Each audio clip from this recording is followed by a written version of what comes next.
Capital TV Uttar Pradesh के खास show UP का दंगल में आपके साथ में फरहा सिद्दीकी। अपने शो यूपी का दंगल में हम हर रोज आपको बताते हैं सूबे की सियासत में क्या कुछ चल रहा है। और आज बात करेंगे उत्तर प्रदेश में हुए बड़े प्रशासनिक फेरबदल की। जी एक तरफ सूबे के मुखिया यूपी की जनता को एक के बाद एक कई सौगातें दे रहे हैं, तो वहीं अब सीएम योगी ने सूबे में बड़ा प्रशासनिक फेरबदल करते हुए 18 आईएएस अफसरों का तबादला कर दिया, तो 3 जिलों के डीएम भी बदल दिए गए। वहीं खबर यह भी है कि बीजेपी इस बार युवाओं पर ज्यादा भरोसा दिखाने के मूड में है। कहा जा रहा है कि बीजेपी चुनावी मैदान में 30 से 35% युवाओं को उतार सकती है, जबकि नॉन परफॉर्मिंग विधायकों के टिकट काटने की भी पार्टी ने तैयारी कर ली। और इसी पर बात करने के लिए आज हमारे साथ स्टूडियो में मौजूद हैं कैपिटल टीवी के editor in chief doctor Manish Kumar. Doctor साहब बहुत बहुत स्वागत है आपका। धन्यवाद। डॉक्टर साहब, खबरें ये आ रही है कि इस बार युवाओं पर ज्यादा भरोसा जताएगी पार्टी, 30% युवाओं को टिकट दिया जा सकता है, जबकि बहुत सारे ऐसे लोग हैं जिनका टिकट कटेगा। देखिए, ये खबर हम लोगों ने 1 सप्ताह पहले ही हमने दी थी, जब इस बात की चर्चा हो रही थी कि कई सारे लोग योगी जी से नाराज हैं, योगी जी वर्सेस मोदी जी, और तरह तरह की चीज़ें हो रही थी। तो आपको याद होगा कि उस दौरान संघ के कुछ वरिष्ठ अधिकारी लखनऊ गए थे और तमाम उस तरह के एमएलएज और मंत्रियों से उन्होंने बातचीत की थी कि क्या ये पूरा मसला है कि सारी चीज़ें लोग क्यों योगी के खिलाफ बोल रहे हैं। तो उस दौरान 100 के आसपास उस तरह के विधायकों ने अपनी नाराजगी जताई थी।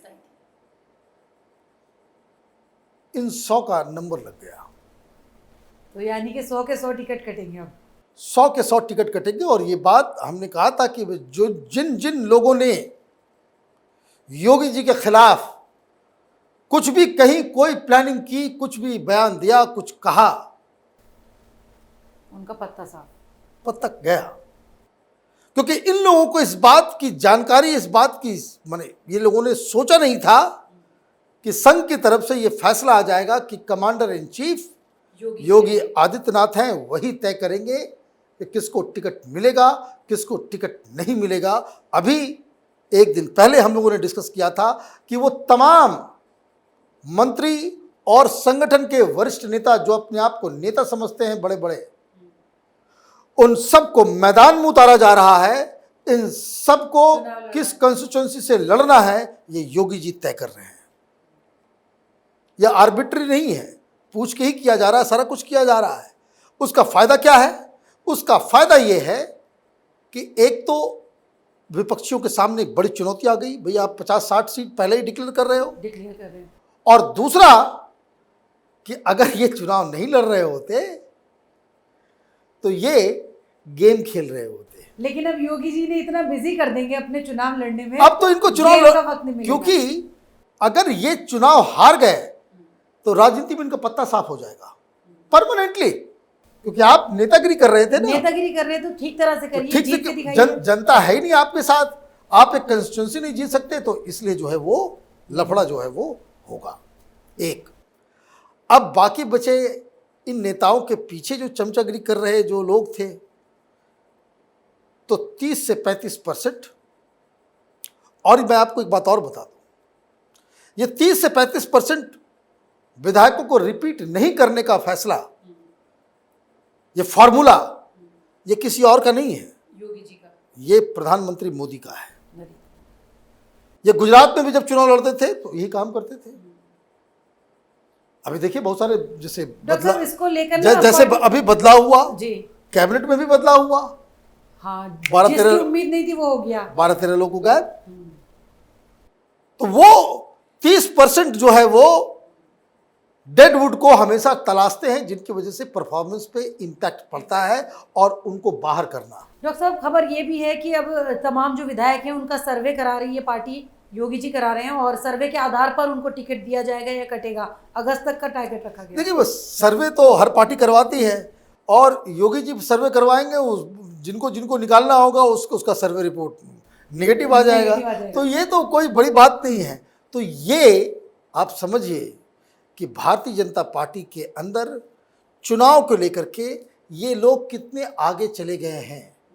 ये सिर्फ 100 लोगों को बाहर ही नहीं किया जाएगा, उनके मतलब ये तमाम ये सारे लोग तो स्कीम करने वाले, गेम खेलने वाले लोग थे, जो योगी के खिलाफ जो बयानबाजी और गेम हवा खेलने बना लायक रहे थे। छोड़ेंगे नहीं योगी जी उन्हें। अब ये घूमेंगे, अभी ये योगी जी की पैर पे जाकर के गिरेंगे और कहेंगे कि नहीं नहीं हम बहुत अच्छा काम कर रहे हैं, ये कर रहे हैं, वो कर रहे हैं। ये सारे लोगों की नेतागिरी जो है, और ये लीडर का काम होता है कि जो संगठन के प्रति वफादार हो, जो नेतृत्व के प्रति वफादार हो, जो पार्टी के प्रति वफादार हो, जो अगर सरकार चल रही है उसके प्रति वफादार हो, उसको आप इनाम दें।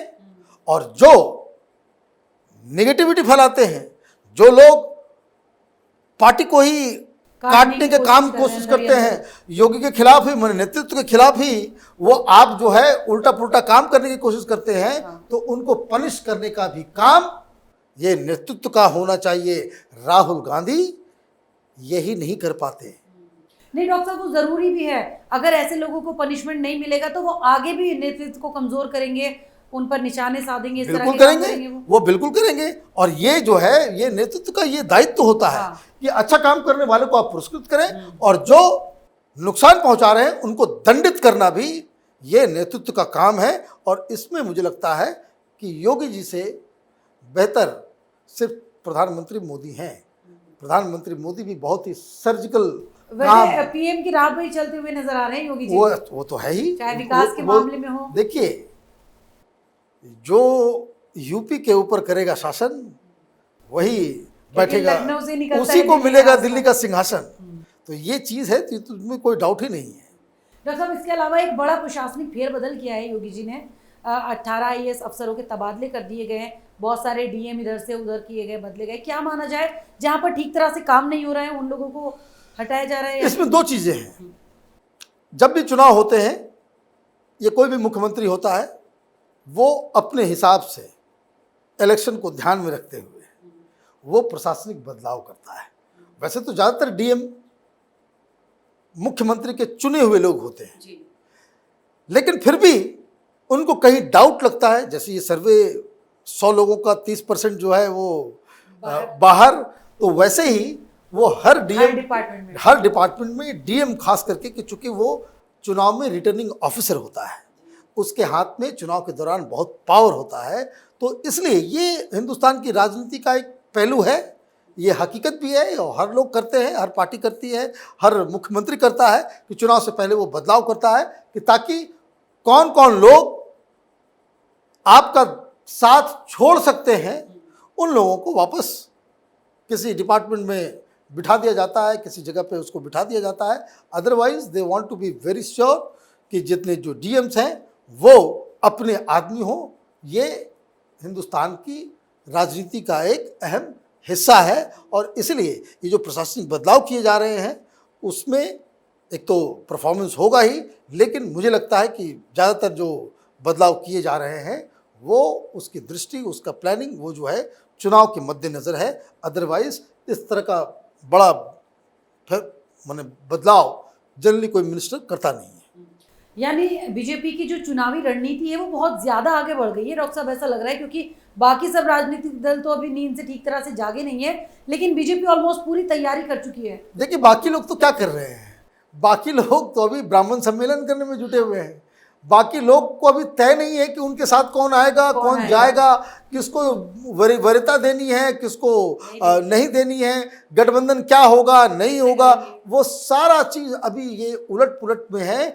और ये लोग, बीजेपी का फॉर्मूला एकदम सटीक है। बीजेपी का पूरा, देखिए चित्रकूट में संघ के लोगों के साथ मीटिंग हुई, 3 दिन 4 दिन तक वहाँ पे पूरा मैराथन मीटिंग हुई। क्या क्या मुद्दा उठाया जाएगा उसकी तैयारी शुरू हो गई है, क्या क्या बदलाव किए जाने हैं उसकी तैयारी शुरू हो गई, क्या क्या योजनाओं की घोषणा करनी है उसकी भी तैयारी हो गई है, किसका, हाँ, ये सारी चीज़ें, ये सारी तैयारियां हो गई हैं।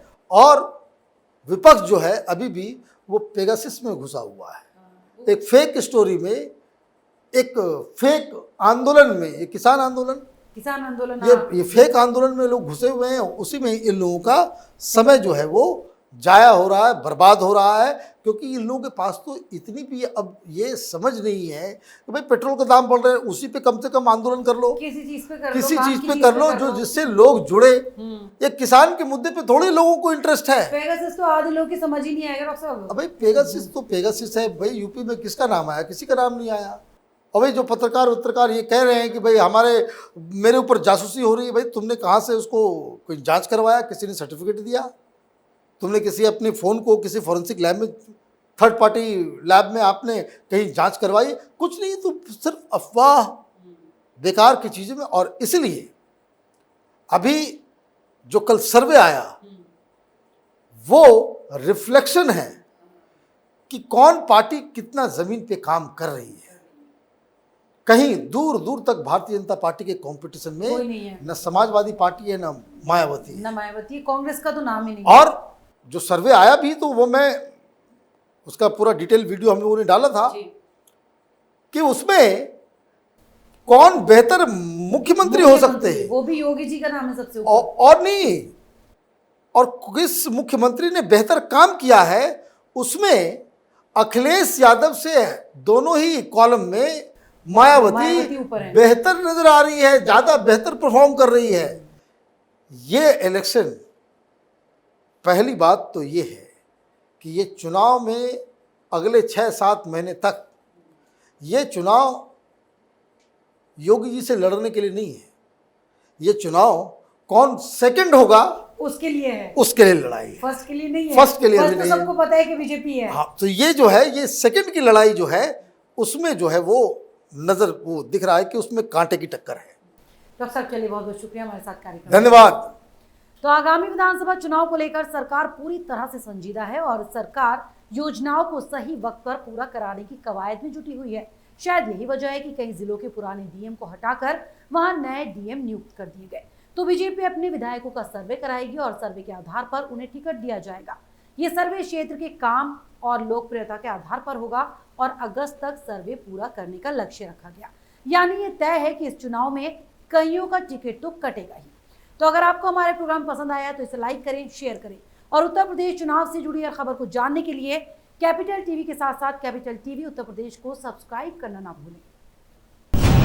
2 साल पहले शुरू हुई एक मुहिम, मीडिया में एक नया आंदोलन, शपथ झूठ को बेनकाब करने की, संकल्प सच को आप तक पहुंचाने का। और इस क्रांति को मिला आपका साथ। हर दिन हमसे जुड़े लोग, 10,70 करोड़ से ज्यादा दर्शक हमें देख चुके हैं। अब है आपकी बारी। उत्तर प्रदेश में नए आंदोलन की तैयारी। आपका कैपिटल टीवी अब और स्पेशल और fresh. Capital TV Uttar Pradesh.